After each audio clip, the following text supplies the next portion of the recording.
તરીકે પ્રસિદ્ધ થશે.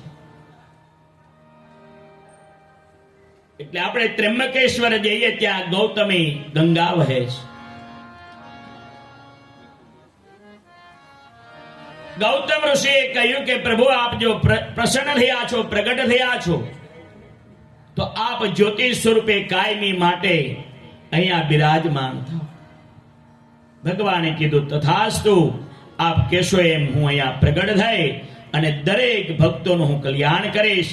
આમ ભગવાન ગૌતમીના તટે ભગવાન ત્રંબકેશ્વર મહાદેવ તરીકે ત્યાં પ્રગટ થયા. બોલીએ ત્રંબકેશ્વર મહાદેવ કી જય. 11મા જ્યોતિર્લિંગની અંદર જ્યાં પ્રવેશ કરીએ પેલા શિવજીવની કથાઓ સમજાવે, બતાવે છે.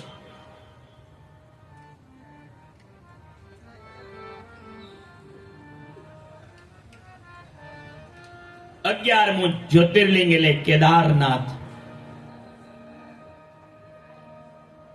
4 ધામ જ્યારે કરીએ આપણે, એમાં કેદારનાથની પણ યાત્રા થાય છે.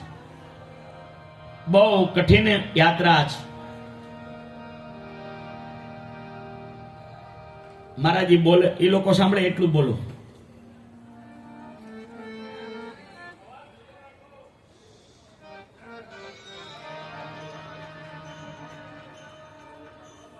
તો એ ભગવાનની પૂજાઓ છે. કામ જાજુ કરવાનું, વાતો ઓછી હોય, ખબર ના પડવી જોઈએ. હું આટલું બોલું તોય તમારો અવાજ અહીંયા આવે છે મારી પાસે.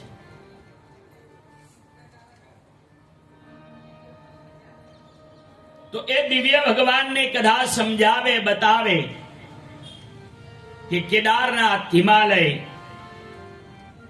હિમાલય તો કેદારમ. ભગવાનને હંમેશા બરફની અંદર રહેવું ગમે છે. એટલે દેવાધિદેવ મહાદેવ ખૂબ જ રૂપાળા છે, જે દિવ્યમાન છે. કારણ કે જેવા તેવાનું કામ નહીં. ભગવાન ભોળાનાથ ખુલ્લા મંદિરો એના ઘણા બધા હશે, તમે જોયા હશે. ભગવાનને કોઈ વસ્તુની જરૂર નથી પડતી.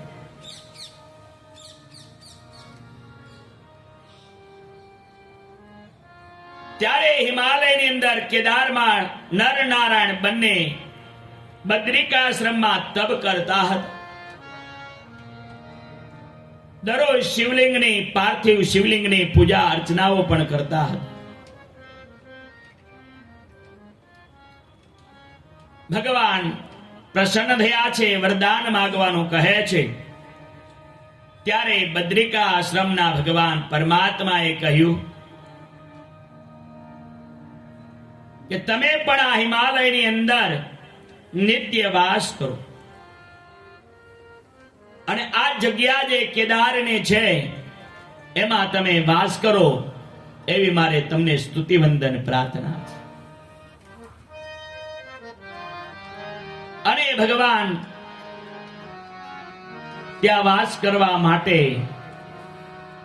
તથાસ્તુ કહ્યું કે હા તમે કહો છો એ પ્રમાણે હું ત્યાં હિમાલયની અંદર કેદાર ક્ષેત્રની અંદર નિત્ય વાસ કરું.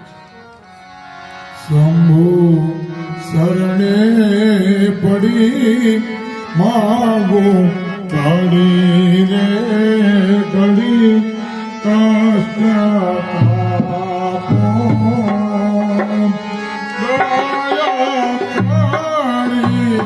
શિવ જર